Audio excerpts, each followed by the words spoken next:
Hey everybody, welcome to another Restek tip. In this video, we're going to replace our GC inlet liner. This is a very common bit of maintenance that we're going to do on our instruments, and one for which we'll need one principal tool. We want to have something that we can use to remove our old liner and to put our new liner in without contaminating it. We want to make sure that that new liner stays clean and pristine. Something like a pair of forceps or Restek's claw are the perfect tool for this particular job. We also want to make sure that we cool down the inlet so it is comfortable to the touch. Again, we don't want to burn ourselves. Once it is cool enough to work with, we can open up the weldment, and that allows us to access the liner itself. We'll grab our claw and use that to remove the old liner and properly dispose of that.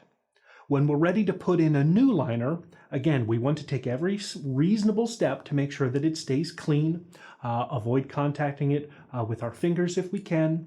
We also, though, do want to make sure that we put a clean new O-ring on that liner as well. New liner, new O-ring.